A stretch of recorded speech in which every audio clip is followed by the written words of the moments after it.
Hello friends, welcome back to my YouTube channel Sweet Moment. I am here with a new part of After Marriage.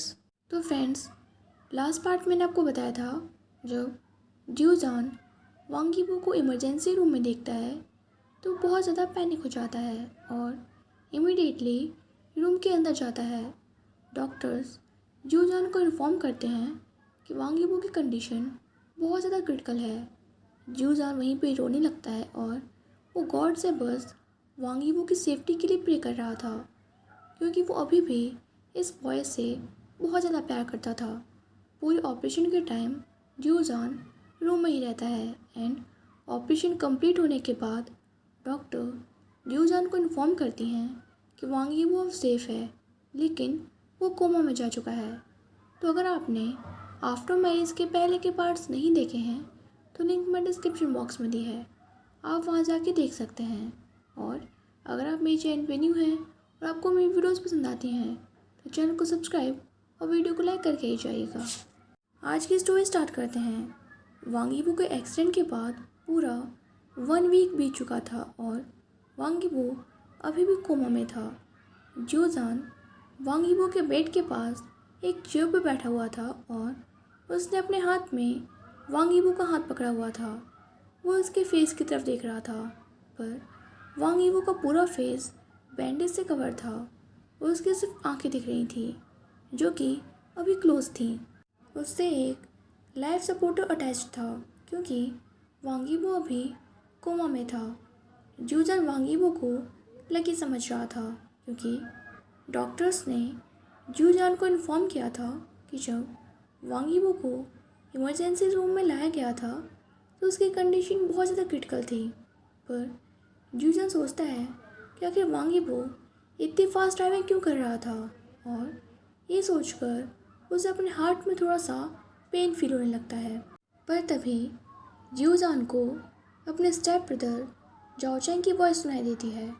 I can't believe तुम यहाँ पर हो। जब ड्यूजान turn होके देखता है तो जाओ चैंग उस रूम के बाहर गेट के पास खड़ा था। ड्यूजान कहता है, जाओ चैंग मैं जस्ट अभी आया था।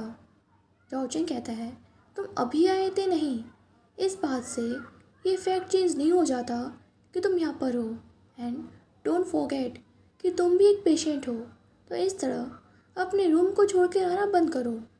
पर ड्यूजान अपने ब्रदर को एक्सप्लेन करते हुए कहता है, मैं ज़्यादा टाइम नहीं लूँगा, मैं जल्दी से आ जाऊँगा, ओके। ऐसे भी यहाँ पर इसका ध्यान रखने के लिए कोई नहीं है। पर जाओ चैंग कहता है, लीव दैट मैन, वो मैन तुम्हारे टाइम के भी काबिल नहीं है।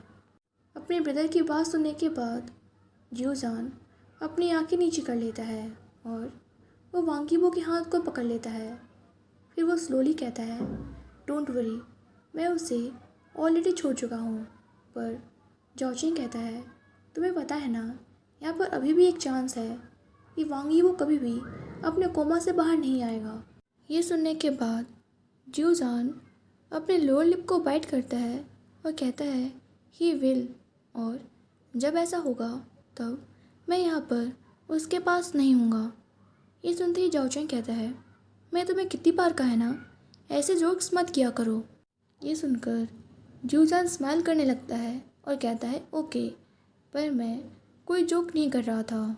जाओ चैंग ये सुनने के बाद अपने ब्रदर को घूरने लगता है, पर कुछ टाइम बाद कहता है, आर यू डन। ड्यूजान कहता है, गो नाउ, और जाकर नर्स से पूछना कि मेरी मेडिसिन लेने का नेक्स्ट टाइम कब है। जाओ चैंग कहता है, तुम भी जाओ, और अभी मैं सिजियो को ढूंढने जा रहा हूँ। और जाओ चैंग ये कह के रूम के बाहर चला जाता है।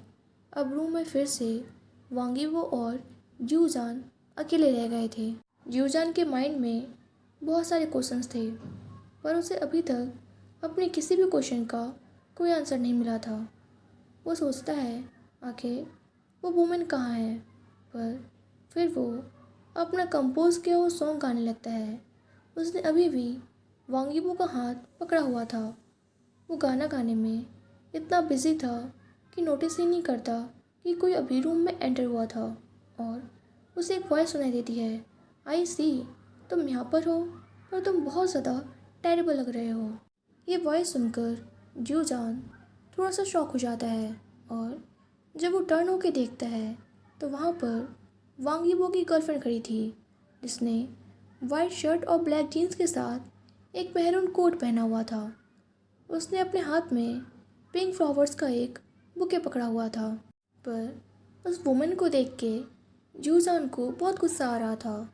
आखिर वो वांग यीबो को विज़िट करने में इतना टाइम कैसे लगा सकती है और वांग यीबो को इस कंडीशन में अकेले कैसे छोड़ सकती है जब वो दोनों रिलेशनशिप में हैं। वांग यीबो की गर्लफ्रेंड कहती है, क्या तुम्हें मुझसे कुछ कहना नहीं है? और वो एक चेयर लेके वांग यीबो के बेड के पास बैठ जाती है। अभी ज्यूजान और जाओलिंग एक दूसरे के अपोजिट बैठे हुए थे। ये सुनकर ज्यूजान अपने लोअर लिप को बाइट करता है और अपने हाथ को वांग यीबो के हाथ से निकालने लगता है और सोचता है, राइट, ये वो पर्सन है जिससे वांग यीबो प्यार करता है। मैं आखिर ऐसे किसी पर्सन को कैसे टच कर सकता हूँ जो अब मेरा नहीं है? पर तभी वांग यीबो की गर्लफ्रेंड कहती है, स्टॉप। ये सुनते ही जियोजान थोड़ा सा सरप्राइज हो जाता है और उसका हाथ वांग यीबो के हाथ में ही स्टॉप हो जाता है। वो जाओलिंग को देखते ही पूछता है, व्हाट? जाओलिंग उन फ्लावर्स को साइड में रख देती है और कहती है, we are not together any more. और डिवोर्स कॉन्ट्रैक्ट ने वर्क नहीं किया। इसके बाद वो थोड़ी देर स्टॉप होती है और जूजान से कहती है, आई एम सॉरी। ये सुनकर जूजान एक बार और सरप्राइज हो जाता है क्योंकि ये क्लियर था कि झाओलिंग के वर्ड्स बहुत ज़्यादा सिंसियर थे। जूजान कहता है, तुम ऐसा कहने की, पर तभी झाओलिंग उसे कट करते हुए कहती है, आई सी, आखिर वो तुम्हारे बारे में सोचना स्टॉप क्यों नहीं कर पाया?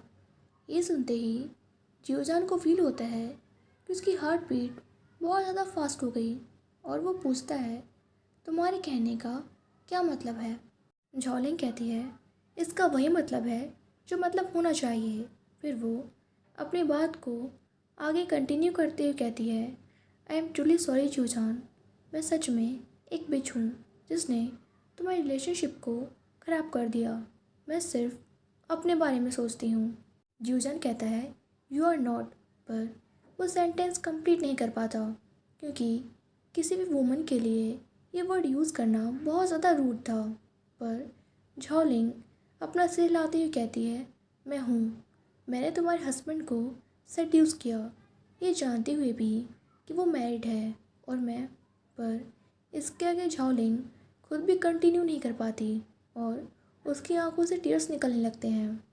जियोजान को समझ नहीं आ रहा था कि वो क्या कहे और ना ही उसे कोई आइडिया था कि उसे क्राइम वुमन के साथ कैसे डील करना चाहिए। पर जब वो झाओलिंग की आगे की बात सुनता है तो एकदम शॉक रह जाता है। झाओलिंग कहती है, मैंने उसे ड्रग दिया था। ये सुनकर जियोजान वांग यीबो के हाथ को टाइटली पकड़ लेता है और अपने अंदर के एंगर को सप्रेस करने की कोशिश करने लगता है जो उसे झाओलिंग पे आ रहा था। झाओलिंग आगे क्राई करते हुए कहती है, मैं बहुत ज़्यादा जेलस थी। वो वर्क प्लेस पे हमेशा बस तुम्हारे बारे में ही बात करता था और हर किसी को ये बताता था कि वो तुम्हें कितना ज़्यादा मिस कर रहा है। वो तुम्हें शो ऑफ करता था कि तुम कितने अच्छे कुक हो और सबको प्राउडली बताता था कि तुम उसकी लव ऑफ लाइफ हो। वांग यीबो बहुत ज़्यादा लविंग पर्सन था और मैं ऐसे लव को एक्सपीरियंस करना चाहती थी कि कोई मुझसे भी इस तरह प्यार करे। मैं बहुत ज़्यादा डेस्परेट थी, इसलिए मैं हर रोज़ उसे कॉफ़ी में ड्रग्स मिला के देने लगी जिससे वो तुम्हारे बारे में भूल जाए और उसने वर्क भी किया। ऑनेस्टली मैंने ड्रग्स ब्लैक मार्केट से लिए थे और मुझे उसके बारे में कोई ज़्यादा इन्फॉर्मेशन नहीं थी। जियोजान ने अभी भी खुद को स्टॉप कर रखा था और वो झाओलिंग की बात सुन रहा था। झाओलिंग आगे कहती है, इन ड्रग्स के नेगेटिव इफ़ेक्ट्स भी थे, इसलिए वांग यीबो छोटी छोटी बात पर ही एंगर होने लगा और बहुत जल्द फ्रस्ट्रेट भी होने लगा। झाओलिंग बहुत ज़्यादा क्राई कर रही थी, इसलिए उसका पूरा मेकअप ख़राब हो चुका था। जूजन फाइनली बोलता है, तुम ऐसा कैसे कर सकती हो? उसकी वॉइस ब्रेक हो चुकी थी। जूजन सोचता है वांगीबो इतने टाइम से उसके साथ इतना डिफरेंट बिहेव इसलिए कर रहा था क्योंकि उसे ड्रग दिया जा रहा था। झाओलिंग अपने नीज़ पर बैठ जाती है और कहती है, आई एम ट्रूली सॉरी। जूजान को समझ नहीं आ रहा था कि वो क्या करे। उसके अंदर मिक्स फीलिंग्स चल रही थी और वो वांगीबो को देखता है जो कि अभी भी अनकॉन्शियस था और बेड पे लेटा हुआ था। फिर वो धीरे से झाओलिंग से पूछता है, क्या इस ड्रग का इफ़ेक्ट जा सकता है? झाओलिंग धीरे से अपना सिर लाती है और कहती है, हाँ, और मुझे लग रहा है इसका इफ़ेक्ट पहले से कम भी होने लगा है क्योंकि मैंने वांगीबो को 1 वीक से कोई ड्रग नहीं दिया। अगर तुम 1 ईयर इसे अच्छे से मेंटेन करो तो इस ड्रग का इफ़ेक्ट पूरी तरीके से ख़त्म हो सकता है। जियोजान अपने लोअर लिप को बाइट करने लगता है। उसे बहुत ज़्यादा गुस्सा आ रहा था और अगर अब झाओलिंग यहाँ पर थोड़ी देर और रुकेगी तो उसे खुद को भी नहीं पता था कि वो झाओलिंग के साथ क्या कर देगा। इसलिए वो कहता है, प्लीज़ लीव। झाओलिंग कहती है, प्लीज़ मुझे स्लैप करो या मुझसे कुछ कहो। मैं हमेशा के लिए इस गिल्ट के साथ नहीं जीना चाहती। मैं तुम्हारी माफ़ी चाहती हूँ। और वो क्राई करते हुए फ्लोर पे गिर जाती है। यूजन का एंगर अब उसके कंट्रोल के बाहर चला गया था और उसके फेस पे उसका एंगर साफ दिख रहा था। आज तक किसी ने भी जूजान को इस कंडीशन में नहीं देखा था। वो कहता है, जो कुछ भी तुमने किया है उसके बाद मैं तुम्हें माफ़ करना अफोर्ड नहीं कर सकता। तुम उसके साथ ऐसा कैसे कर सकती हो? क्या होता अगर उस वियर्ड ड्रग की वजह से उसकी डेथ हो जाती? जूजान की वॉइस एंगर की वजह से थोड़ी सी लाउड थी। फिर वो अपने चेयर से उठता है और झाओलिंग के पास आता है और उससे कहता है, तुम हमेशा इस रिग्रेट के साथ जियो ताकि तुम्हें हमेशा ये याद रहे कि हमें दूसरे लोगों की लाइफ में इंटरफेयर नहीं करना चाहिए।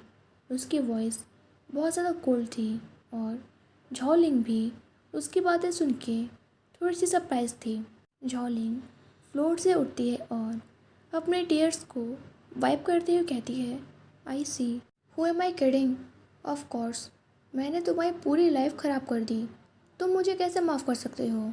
और अब मैं अपनी पूरी लाइफ इसी गिल्ट के साथ जीऊँगी और कभी भी तुम दोनों को अपना फेस नहीं दिखाऊंगी।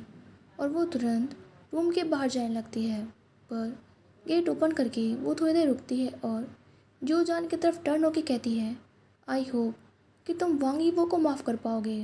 और इमीडिएटली रूम के बाहर चली जाती है।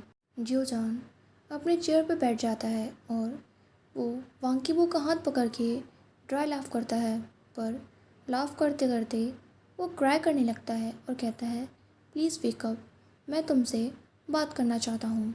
वांगीबो के हाथ थोड़े से कोल्ड थे, इसलिए जूजान उसके हाथ को टाइटली पकड़ के वार्म करना चाहता था और वो अपना सिर वहीं पे वांगीबो के बेड के पास रख लेता है और उसे खुद भी रियलाइज़ नहीं होता कि कब वो क्राई करते करते वहीं सो जाता है। तो फ्रेंड्स, यहाँ तो यार बहुत बड़ा ट्विस्ट आ गया क्योंकि वांगीबो की तो कोई मिस्टेक ही नहीं थी। वो हमारे जूजान के साथ ऐसा भी इसलिए कर रहा था क्योंकि उसे ड्रग दिया जा रहा था और जब वो 3 दिन जूजान के साथ था, जब उसे ड्रग नहीं दिया गया था, इसलिए वो लगभग अपने नॉर्मल सेल्फ में बिहेव कर रहा था। अब आगे की स्टोरी में क्या होगा, जूजान वांगीबो को माफ़ करेगा या नहीं, तो आप लोग को क्या लगता है कमेंट बॉक्स में ज़रूर बताइएगा। मैं गाइस आप लोग के कमेंट का रिप्लाई तो नहीं दे पाती, बट यार मैं आप लोग के कमेंट्स रीड ज़रूर करती हूँ और उन्हें रीड करके यार मुझे काफ़ी ज़्यादा अच्छा लगता है। और आप लोग के जो कमेंट्स आते हैं उनसे मुझे ऐसा फील होता है कि आप लोग का सपोर्ट है मेरे साथ। तो प्लीज़ कमेंट करते रहा करो एंड वीडियो को लाइक ज़रूर किया करो। Bye bye, take care.